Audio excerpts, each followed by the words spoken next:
حضرات نے اعتکاف کی نیت ارادہ فرمایا ہے، ان سے درخواست ہے کہ وہ اپنے نام لکھوا دیں۔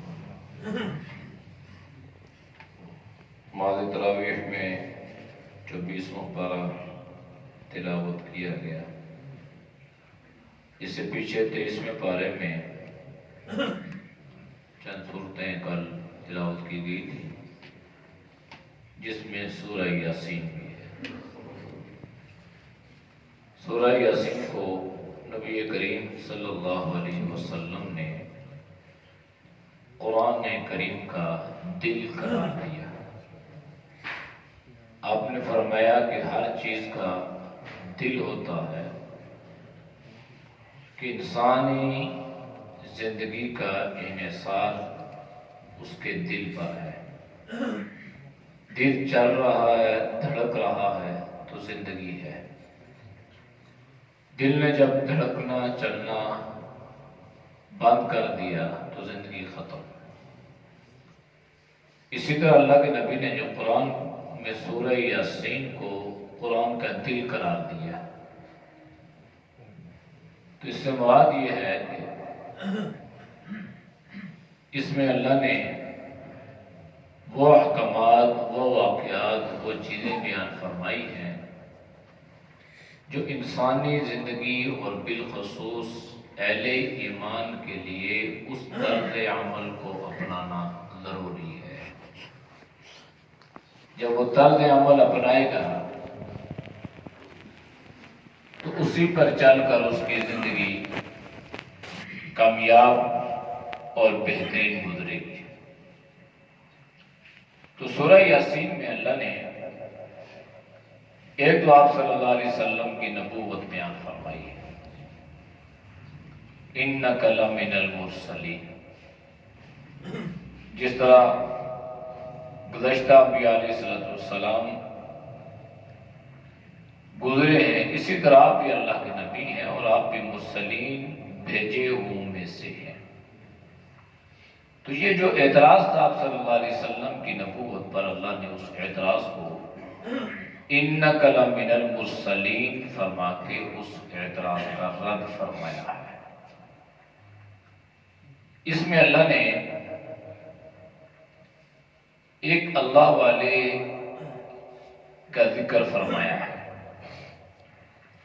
وہ اللہ والا جو تھا، جس کے دل میں اللہ کی محبت تھی، جس کے دل میں انبیاء علیہ السلام کی محبت تھی، وہ شہر کے بستی کے ایک کونے میں رہنے والا،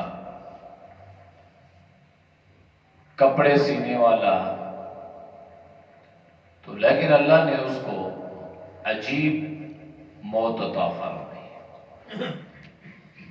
چونکہ کل میں نے ذکر کیا تھا کہ اگر زندگی ایمان والی ہوگی تو اللہ موت بھی ایمان والی عطا فرمائے گا۔ اور ایمان والی زندگی کیسے نصیب ہوگی؟ کہ ایمان والوں کی محبت انسان کے دل میں ہو۔ جب ایمان والوں کی محبت دل میں ہوگی تو المرء مع من احببت، بقول اللہ کے نبی صلی اللہ علیہ وسلم کے کہ انسان کل قیامت کے دن انہی میں سے ہوگا جن سے وہ محبت کرتا تھا۔ تو اللہ والوں سے صلحاء سے محبت ہوگی تو کل قیامت والے دن معاملہ بھی اللہ ان سے فرمائے گا۔ تو یہ جو آدمی تھا، یہ بھی اللہ والوں سے، انبیاء علیہ السلام سے انتہائی محبت کرنے والا۔ اس آدمی نے جب محسوس کیا کہ لوگ انبیاء علیہ السلام کے در پہ ہو گئے اور انبیاء علیہ السلام کو گویا ان کی تعلیمات کو ٹھکرانے لگے اور تکذیب کرنے لگے اور یہاں تک کہ وہ قتل کرنے پہ آ گئے، تو اس نے اپنے کام کاج کو چھوڑا اور قرآن کریم میں یہ فرمایا وَجَاءَ الرَّجُلُ مِنْ أَقْصَى الْمَدِينَةِ يَسْعَىٰ وَجَاءَ مِنْ أَقْصَى الْمَدِينَةِ رَجُلٌ يَسْعَىٰ، کہ یہ شخص جو تھا یہ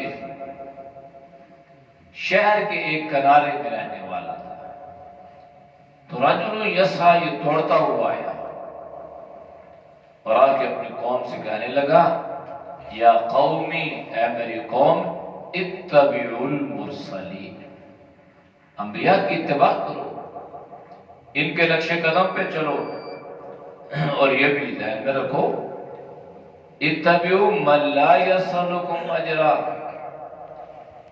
وہ تم سے کسی اجرت کا، کسی فیس کا کوئی مطالبہ تو نہیں کر رہے، آپ سے کوئی دولت تو نہیں مانگ رہے نا، وہ آپ کا بھلا چاہتے ہیں، آپ کا نفع چاہتے ہیں، تو آپ کیوں ان کو قتل کرنے کے پیچھے لگ پڑے ہو؟ آپ کیوں ان کو برا بھلا کہتے ہو؟ کیوں گالیاں دیتے ہو؟ کیوں تانے دیتے ہو؟ جب یہ بات کہی تو وَمَا لِيَ لَا أَعْبُدُ الَّذِي فَطَرَنِي وَإِلَيْهِ تُرْجَعُونَ، ساتھ اپنا مشن بھی بیان کر دیا، اپنے ایمان کا لیول جو تھا اس کو بھی بیان کر دیا کہ مجھے تمہارے ڈر کی، خوف کی، اور پاور میں ہونے کی، اور بڑا ہونے کی، اور سردار ہونے کی کوئی پرواہ نہیں ہے۔ وَمَا لِيَ لَا أَعْبُدُ الَّذِي، میں اپنے اللہ کی عبادت کیوں نہ کروں؟ مجھے کیا ہو گیا ہے کہ جس رب نے مجھے پیدا کیا ہے اور جس رب کی طرف میں نے لوٹ کر جانا ہے، میں اسی کی عبادت کر رہا ہوں، اور تم جو نے جو لوگوں کو اپنے پیچھے لگا لیا اور یہ سمجھ رہے ہو کہ ہمیں سجدہ کریں، کیوں؟ أَأَتَّخِذُ مِن دُونِهِ آلِهَةً، کیا میں اللہ کے سوا کسی اور کو معبود بنا لوں؟ کیا میں رحمان کو چھوڑ کے تمہاری بتوں کی پوجا کروں؟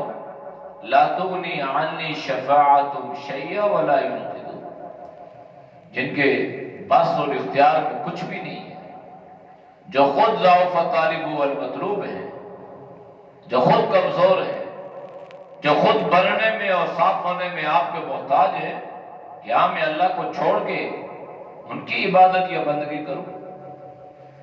اگر میں ایسا کروں تو یہ تو کھلی گمراہی ہے، اور ہمیں گمراہیوں سے نفرت ہے، لہذا ایک اللہ کی اتباع کرو، انبیاء علیہ السلام کی تعلیمات پہ عمل کرو، تو اللہ تمہیں گمراہی سے بچا لے گا، ورنہ یہ کھلا کھلا گمراہی ہے۔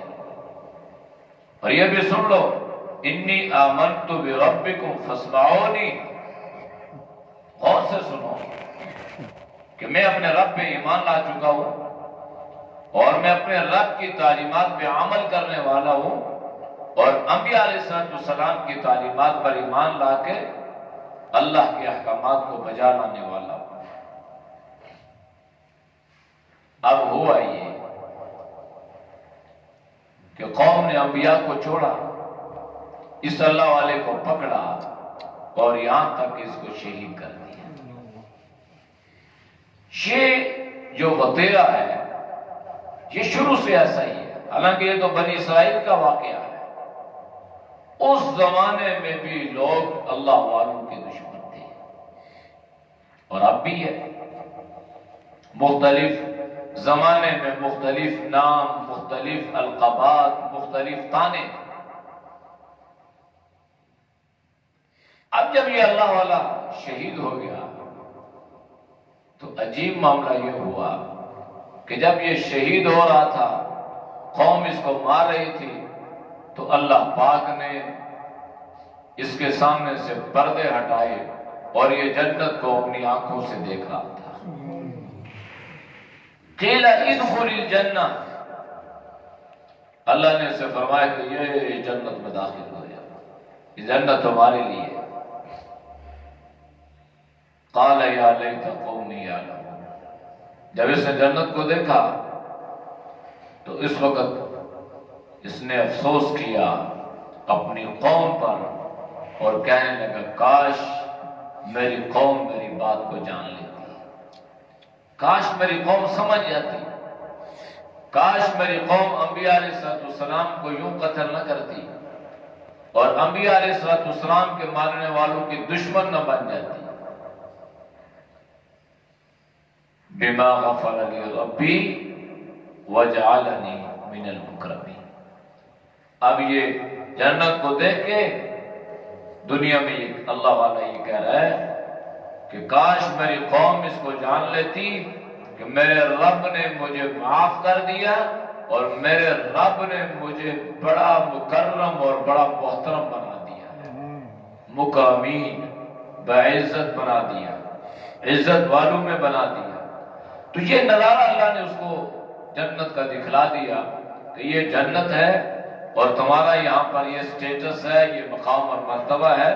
تو جب اس نے اپنے مقام کو دیکھا تو تب اس نے اپنے قوم پر یوں گویا افسوس کا اظہار کیا کہ اگر یہ قوم اس سے واقف ہوتی تو یہ کبھی بھی یہ گھٹیا حرکتیں نہ کرتی۔ تو اللہ والوں کا بڑا مقام اور مرتبہ ہے۔ تو اس لیے اس میں اللہ نے یہ سبق دیا ہے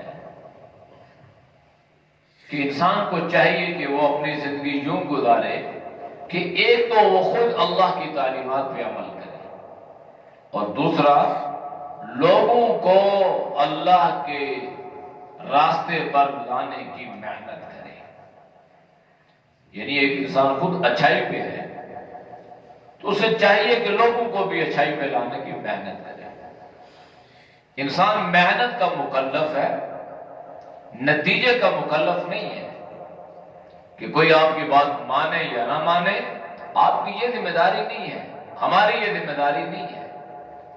ہماری ذمہ داری یہ ہے کہ ہم اللہ کے سامنے اپنی جو منصب ہے، اپنی جو ذمہ داری ہے، وہ ذمہ داری پوری کرنے والے بنیں۔ اور وہ ذمہ داری یہی ہے کہ ہم لوگوں کو اچھائی پہ لائیں اور اچھائی پہ لانے کی فکر اور محنت کریں۔ اگر کوئی آدمی آپ کی محنت سے اچھائی پر آ گیا تو اللہ اس آدمی کو آپ کے لیے بہترین صدقہ جاریہ بنائے گا اور اس کے نیک اعمال کا اجر اللہ آپ کو بھی عطا فرمائے گا۔ ایک آدمی بے نمازی ہے، آپ نے اس کو نماز کی ترغیب دی، نماز کے فضائل سنائے اور نہ پڑھنے پر اللہ کی ناراضگیوں سے آگاہ فرمایا۔ اس پہ اثر ہوا، اس کا دل نے اس بات کو ایکسپٹ کیا اور وہ آپ کی ترغیب کی وجہ سے نماز پر آ گیا۔ وہ اپنی نماز پڑھ رہا ہے لیکن چونکہ ذریعہ اللہ نے آپ کو بنایا ہے، اس کی نماز کا اجر اللہ اسے بھی پورا دے رہا ہے اور اللہ آپ کو بھی اس کا اجر دے رہا ہے، اس لیے کہ آپ ذریعہ بنے، آپ نے اس کو ترغیب دی ہے۔ تو اس لیے اللہ نے قرآن میں یہ ساری چیزیں بار بار ریپیٹ کی ہیں اور ان واقعات کو ذکر کیا ہے کہ صرف اس بات پر کہ بس میں اپنی نماز کی فکر کروں اور میں اپنے اعمال کی فکر کروں اور میں اپنے آپ کو جہنم سے بچاؤں، یہ کافی نہیں ہے، بلکہ دوسروں کو بھی عذاب جہنم سے بچانے کی فکر کرنا یہ بھی ضروری ہے۔ جیسے ایک نماز پڑھنے والا ہی کہتا ہے کہ میں عذاب سے بچ جاؤں، جب انسان خود اپنے ذات کے لیے آگ سے اپنے آپ کو بچانے کی تدبیر کر رہا ہے تو پھر اسے چاہیے کہ دوسروں کو بچانے کی فکر کرے۔ باقی نتیجہ انجام وہ اللہ کے قبضے میں ہے، جس کے مقدر نصیب میں ہوگا اللہ اسے ہدایت عطا فرمائے گا، نہیں ہوگا تو وہ اپنی گمراہی پہ ڈٹا رہے گا اور یوں وہ اللہ کو ناراض کر کے دنیا سے رخصت ہو جائے گا۔ پھر جب یوں جائے گا تو پھر ایک وقت آئے گا کہ میدان حشر ہوگا اور اللہ ساری کائنات کو جمع کرے گا۔ حضرت آدم علیہ السلام سے لے کر قیامت تک آنے والا ہر انسان اللہ اس کو جمع کرے گا۔ میدان حشر اولین اور آخرین ساری کائنات اس میں جمع ہے۔ اب اللہ کی طرف سے ایک آواز آئے گی، ایک پکارنے والا پکارے گا، وَامْتَازُوا الْيَوْمَ أَيُّهَا الْمُجْرِمُونَ، اے مجرموں آج کے دن الگ ہو جاؤ۔ صفیں ان مجرموں کی الگ کر دی جائیں گی اور ہر دیکھنے والا دیکھے گا کہ یہ جو صف ہے یہ مجرموں کی صف ہے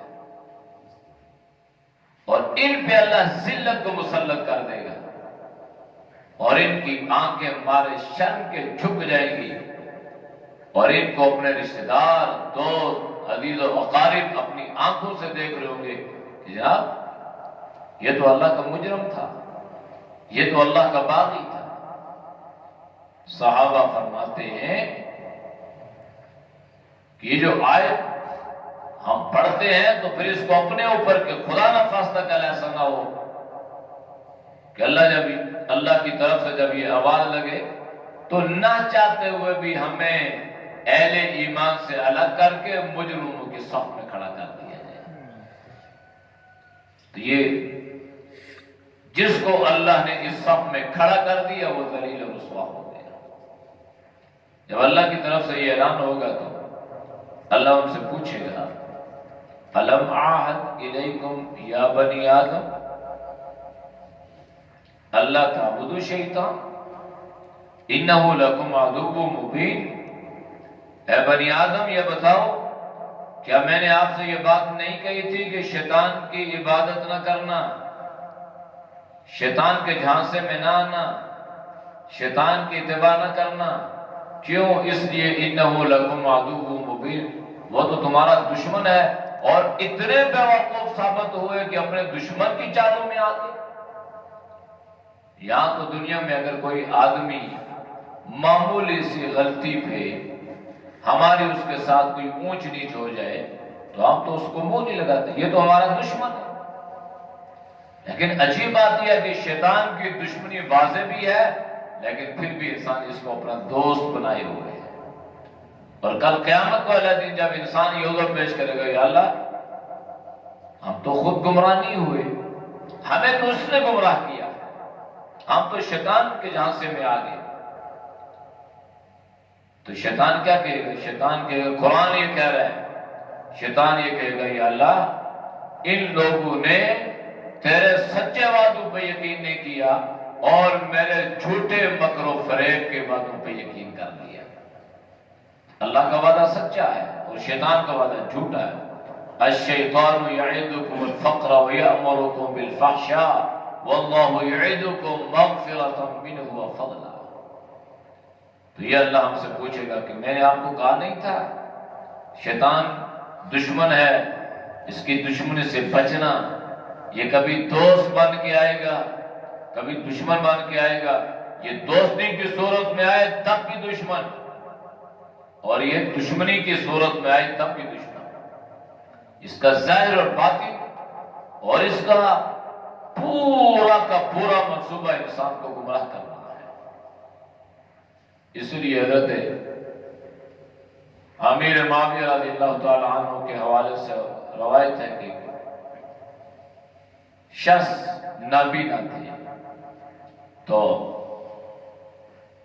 مسجد کے لیے نکلے، نہ جا سکے، گھر میں نماز پڑھ لی لیکن روئے، اتنا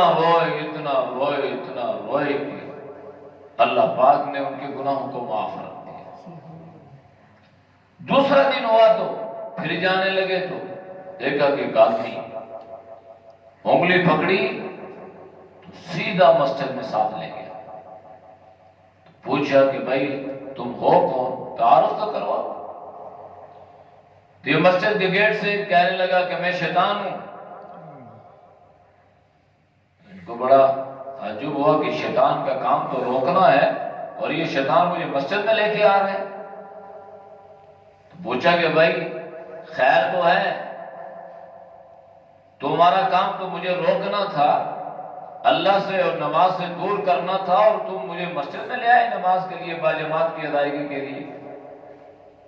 تو شیطان نے کہا اس لیے لے کے آیا ہوں کہ کل جب آپ نہیں آ سکے نا تو آپ اتنا روئے ہیں کہ آپ کا یہ رونے کی ادا اللہ کو پسند آئی اور اللہ نے آپ کے گناہ معاف کر دیے۔ میں نے سوچا اگر آج آپ نہ آئے، آپ روئے تو کہیں اللہ اپنی امت کی مغفرت نہ فرما دے، کہیں سارے بندوں کو اللہ معاف ہی نہ کر دے۔ تو اب ظاہراً تو یہ لگ رہا تھا لیکن اندرونی طور پہ اس کی دشمنی تھی۔ تو اس لیے شیطان دشمن ہو، اس کی دشمنی ظاہر ہے، وہ دوست بن کے آئے تب بھی دشمن ہے، لیکن جب وہ دشمن بن کے آئے تو تب بھی وہ دشمن ہے۔ اس لیے اللہ نے وَلَقَدْ أَضَلَّ مِنْكُمْ جِبِلًّا كَثِيرًا أَفَلَمْ تَكُونُوا تَعْقِلُونَ۔ تو اگر شیطان کے جھانسے سے بچ جائیں گے تو پھر کیا ہوگا؟ سلام قولا من رب الرحیم، پھر اللہ کی طرف سے سلام آئے گا۔ اگر آج آپ کو میسج ملے کہ فلاں ملک کے فلاں بادشاہ نے آپ کو سلام بھیجا ہے، یا اگر یہاں ہی پتہ چل جائے کہ صدر صاحب کا اور پرائم منسٹر صاحب کا فلاں کا آپ کو، تو انسان پھولے نہیں سماتا، جی میری طرف فلاں کا سلام آیا جی، تو کتنا خوش نصیب ہوگا وہ اللہ کا بندہ جس کو اللہ کی طرف سے سلام آئے۔